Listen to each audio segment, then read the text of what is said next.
بستر پر آرام کر رہے ہیں، حضور پاک باہر نکلتے ہیں، دشمن سامنے، آنکھیں کھلی ہوئی، تلواریں ہاتھ میں، اللہ کی طرف سے حکم ہوا سورۃ یاسین وجعلنا من بین ایدیہم سدا ومن خلفہم سدا فاغشیناہم فہم لا یبصرون۔ یہ سورۃ یاسین کی آیت ہے۔ ہر ساتھی اس کو سمجھا کرے، پڑھا کرے۔ سورۃ یاسین بڑی برکت والی چیز ہے، آج تک کسی امت کو نہیں ملی، آج تک کسی قوم کو نہیں ملی، آج تک کسی کتاب میں نہیں ہے۔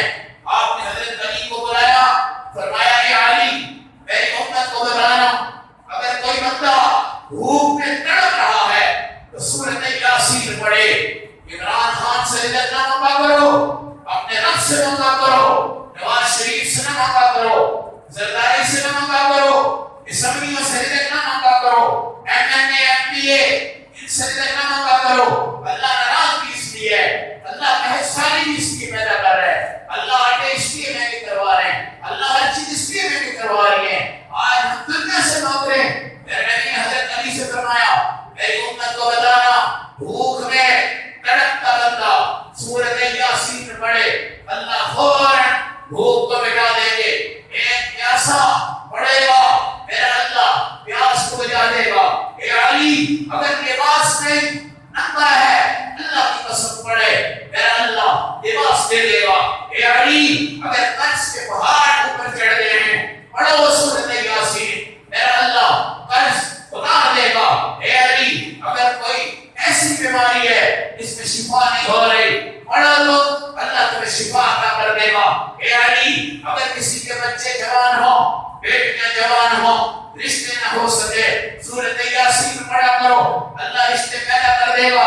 اے علی ساری دنیا کو بتاؤ اگر تمہارے کوئی ایسے مریض ہیں، بعض بڑے بدبخت لوگ ہوتے ہیں مرتے وقت ان کی روح نہیں نکلتی۔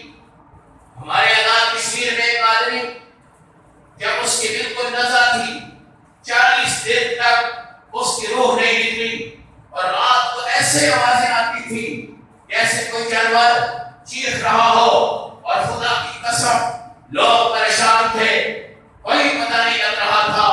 پھر آخر سورۃ یاسین اس کے پاس پڑھی گئی، روح پرواز کر گئی۔ جب آپ کے مردوں کی روحیں پرواز نہ ہو رہی ہوں اس وقت بھی سورۃ یاسین پڑھا کرو، اور سورۃ یاسین کو یاد کر لو، پڑھ لو، تمہیں اللہ پہلے جنت کا شربت پلائیں گے، پھر تمہاری روح دنیا سے پرواز کرے گی۔ یہ سورۃ یاسین کی برکات ہے، یاسین کی برکات ہے۔ اللہ کی قسم میرے نبی نے آج اس جگہ پر خدا نے یہ معجزہ دکھایا ہے۔ آپ سورۃ یاسین کی آیت پڑھیے وَجَعَلْنَا مِن بَيْنِ أَيْدِيهِمْ سَدًّا وَمِنْ خَلْفِهِمْ سَدًّا فَأَغْشَيْنَاهُمْ فَهُمْ لَا يُبْصِرُونَ۔ آپ حضرات بھی اگر کبھی دشمنی ہو، اگر کبھی کوئی نظام خراب ہو جائے، اگر کوئی ظالم آپ پر حملہ کرے، اگر کوئی ظالم آپ کے خلاف دعویٰ کرے، اگر آپ کی لڑائیاں قتل و غارت تک پہنچ جائیں، اگر کوئی آپ کو دھمکیاں دے، اگر کوئی آپ کو بلیک میل کرے، اگر کوئی بندہ آپ پر مسلط ہو جائے، تو رب کعبہ کی قسم حضور پاک نے حضرت علی سے فرمایا تھا اس سورت کو مت چھوڑنا، اس آیت کو بھی مت چھوڑنا۔ 3 چیزیں ان سے اپنی حفاظت کرو، جب مشکل میں آؤ یہ آیت پڑھو وَجَعَلْنَا مِن بَيْنِ أَيْدِيهِمْ سَدًّا وَمِنْ خَلْفِهِمْ سَدًّا فَأَغْشَيْنَاهُمْ فَهُمْ لَا يُبْصِرُونَ۔ جمعہ کی تقریر سننے کے بعد کون ہے جو توجہ دے کر اس آیت کو یاد کر لے اور پڑھ کر اپنی ساری مشکلات کو حل کرے؟ نہ کسی پیر کے پاس جانے کی ضرورت ہے، نہ کسی تعویذ دم کی ضرورت ہے، خود عامل بنو، خود عامل بنو۔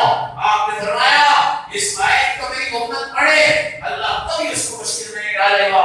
اور دوسری دعا آپ نے فرمائی بسم اللہ الذی لا یضر مع اسمہ شیء فی الارض ولا فی السماء، بسم اللہ الذی لا یضر مع اسمہ شیء فی الارض ولا فی السماء وهو السمیع العلیم۔ یہ دعائیں 3 بار پڑھو، رات تک شیطان پاس نہیں آئے گا، نقصان نہیں ہوگا۔ رات کو پڑھو، صبح تک نہیں ہوگا،